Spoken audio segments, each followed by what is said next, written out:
and enjoy a walking tour through the city.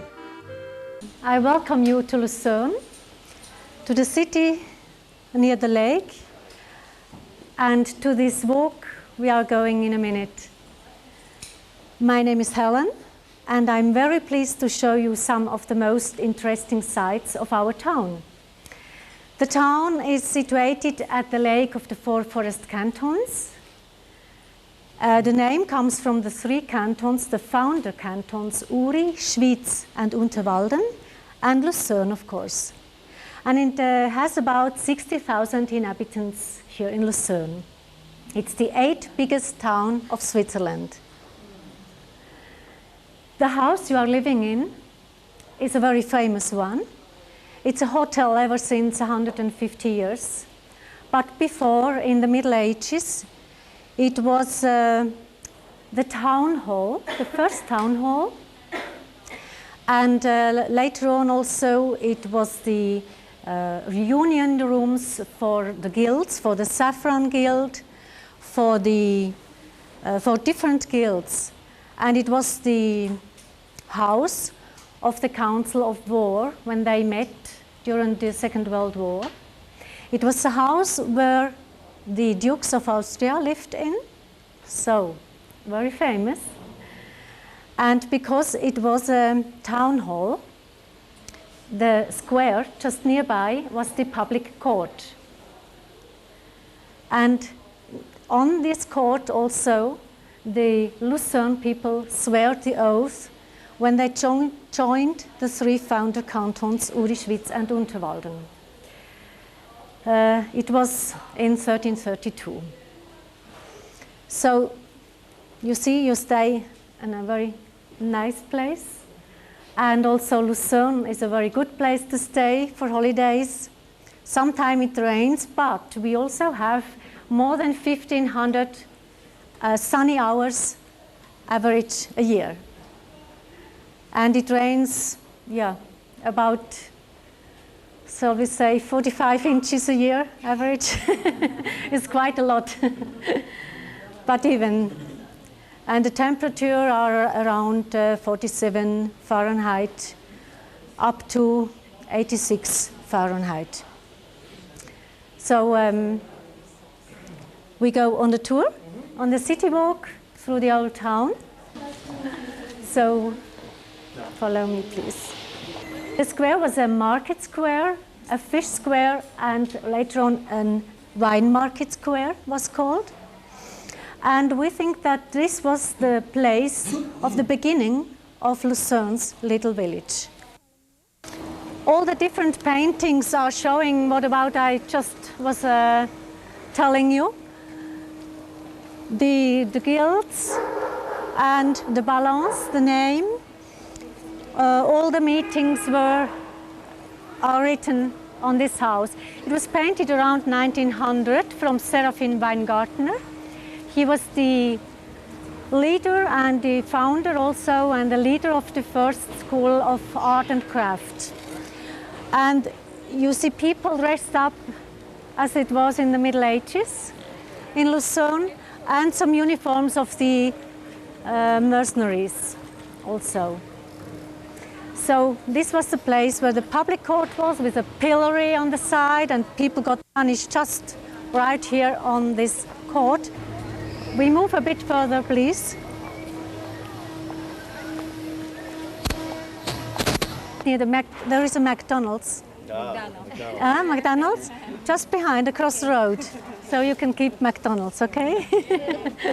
Now, this very beautiful fountain is called Wine Market Fountain. It's about 500 years old, made by a sculptor of Basel, this town in the north of Switzerland. This square also is well known because it was a square of the theater of the Easter Passion plays in between the 15th and the 17th century. They had taken place on this wine market square for more than 150 years. And you see this painting shows you the wedding of Cana. And this is in a theatralic way of showing to you this theater. Around the square, many guild houses were standing, and behind you is a very beautiful one. It's a pharmacy. It was a pharmacy ever since the 16th century, and it also belonged to Renvachis. That this man was a pharmacist, and all the time this shop was a pharmacy. And there's a good saying, amor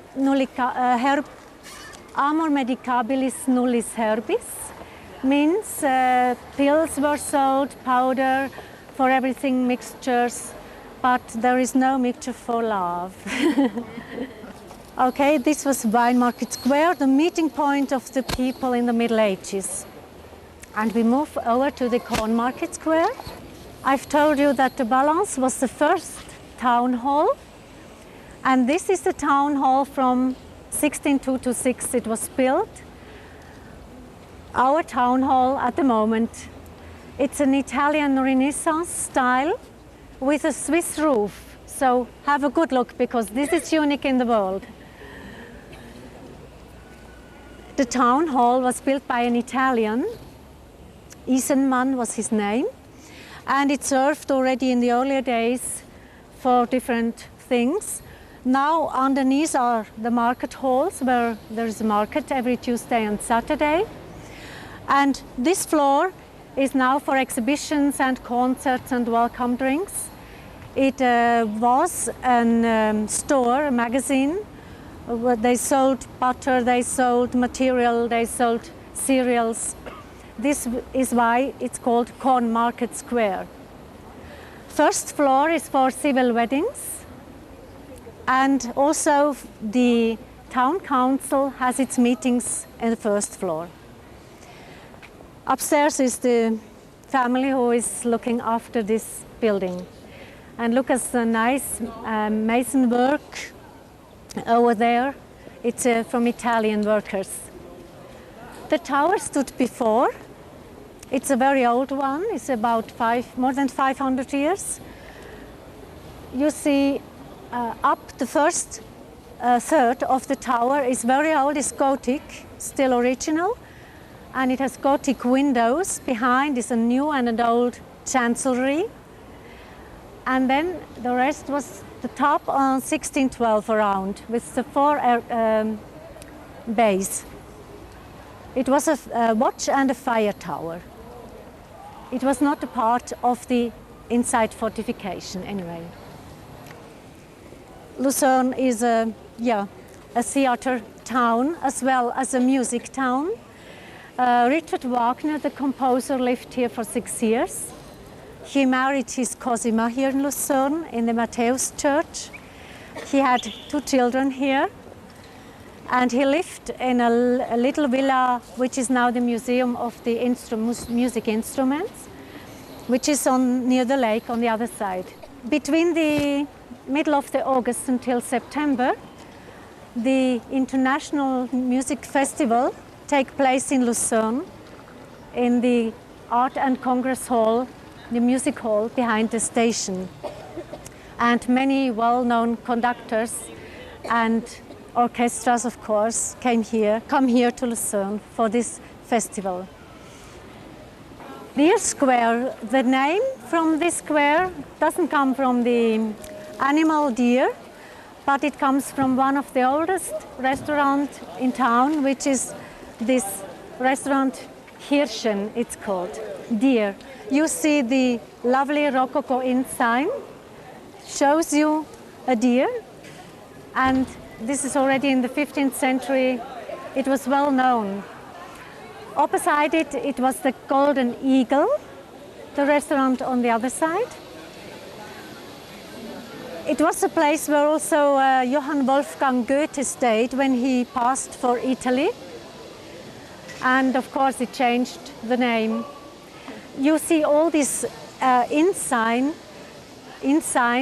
were necessary because people couldn't read, and so they just were showing it by these signs, what it meant, what it was, what you could find in the houses. Then this painted house.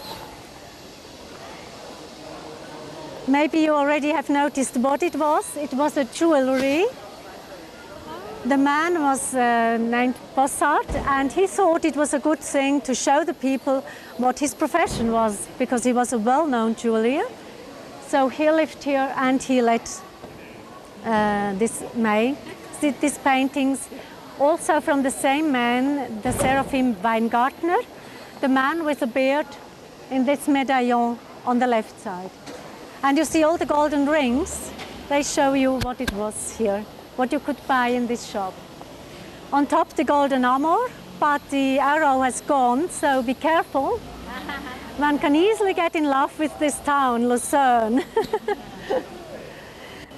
The owner of this house got the order to dress up the man in the old uniforms for the 400-year celebration of the Battle of Dornach, which was in 1899. The battle was 1499, and it was a very important one for Switzerland against Maximilian. So Switzerland won, and this man even went for the celebration, and therefore he wanted to have this painted on his house, very simply. Some uniforms again, some hunting scenes, and originally there are old houses, but of course renewed from time to time. This house gets renovated. It is a still Gothic house with a lovely Tuscany courtyard inside. Twins.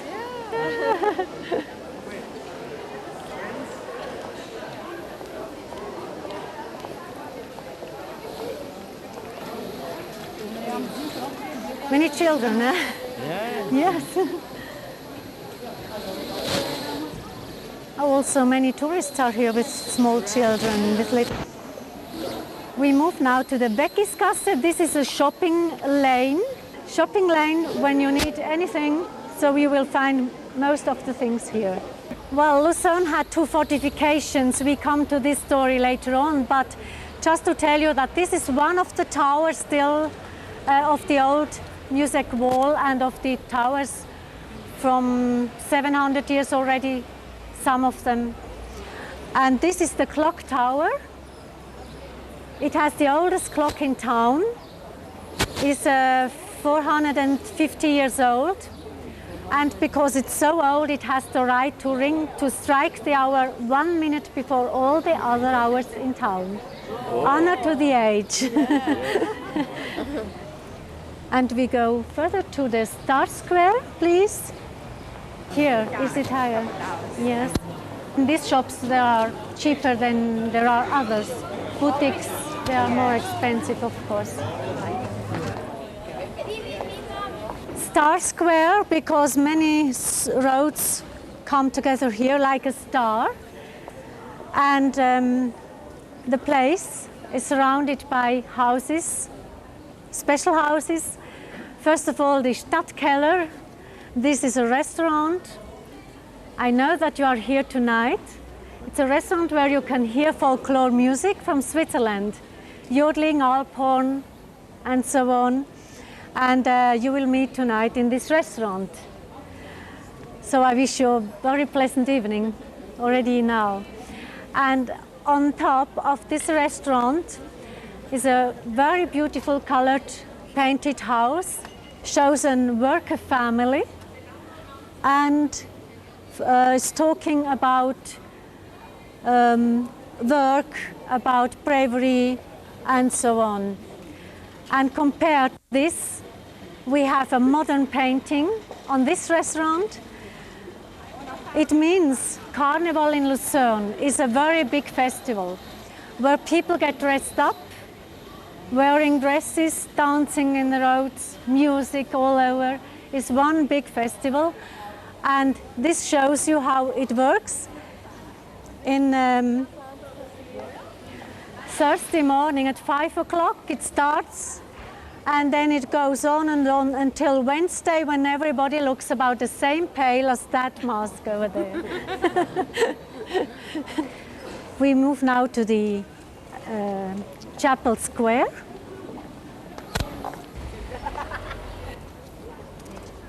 Okay, Chapel Square. And the Chapel Lane and the Chapel Church, or St. Peter's Chapel. The fountain has to do with Carnival again. It's a very colored one. And you see again Father Fricci, the Carnival figure, his wife, maid and knight. And on top, a warrior clad in armor, again, a warrior parades. Lucerne had at a time of about around 1400 only about 5 fountains in town, and all the people had to get the water from these fountains. But then soon they had already a water pipeline for the city. The St. Peter's Chapel is a very important one because it's the oldest within the walls. It's mentioned already more than 800 years ago in 1178. And it was a church for masses because we are a Roman Catholic in Lucerne, but also for reunions of the council, the town council. Careful. Hi, Helen. You're doing a good job. You're a good guide. Do you think so? Yeah. Oh, well, thank you. I do my best. I don't do it very long, only 2 years, so it's just the beginning. And no, it's always different. So. How many languages do you speak? Well, of course, German and English, as I do now, with French, Italian a bit, yes, and a bit of Spanish, but not for as a guide. It's not. It doesn't reach for guide together. We better stay here, all right? Sure. It was a good timing. And from this side, you see what I want to tell you. I told you about the tourism, but I would like to tell you a little bit of the history of Lucerne, of the development of this fisherman's village to a town. So I said that where you live was probably the beginning, and then it extended over here. And this was the oldest church, St. Peter's Chapel. The beginning of the 13th century was very important because it was the opening of the Gotthard Pass, which is in direction south.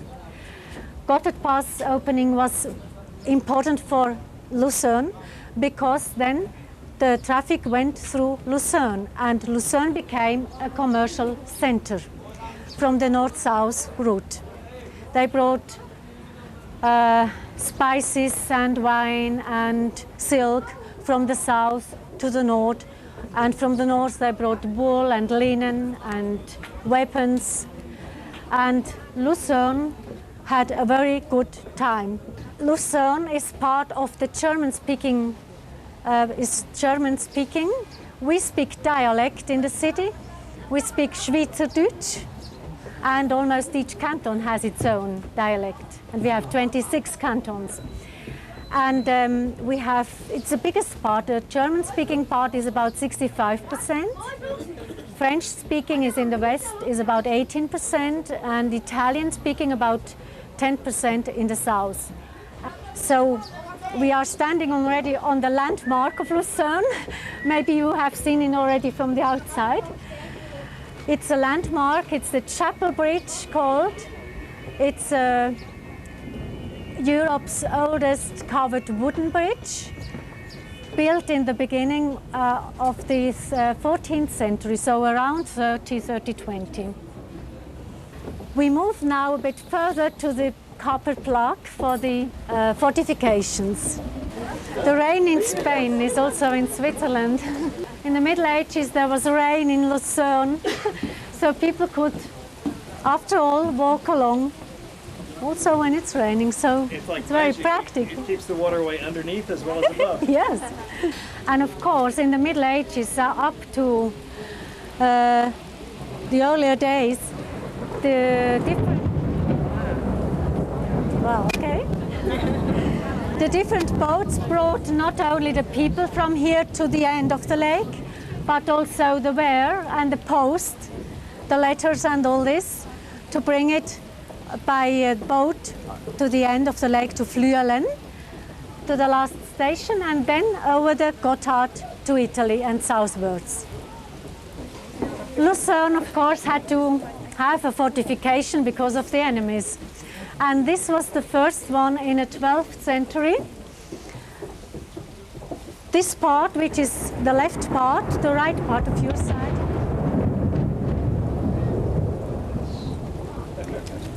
This part, and from the Swan Square to the Mill Square, was the inside fortification in the 13th century. And then in the 14th century, it needed a second fortification, which was this chapel bridge. And then we have another round tower, the Nully Tower. Most of the towers are hired by different groups. Different groups are carnival reunions or guilds or so on. And so you see, it was well protected. Here the lakeside, and this is the River Reuss, where we are standing on.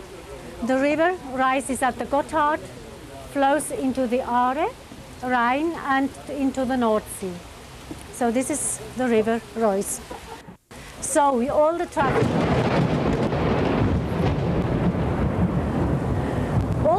had to go over that bridge. It's called the Reussbrücke. It was the first, and for 100 years the only connection between both parts of the town. We move now and try to go a bit further and see how it's about weather. That was quite a memorable walking tour with the heavy rains and the thunder and lightning coming down all around us. It was brilliant the way our guide first took us through the streets and the squares of the city before it started to rain, and then brought us onto that covered wooden bridge for shelter from the storm.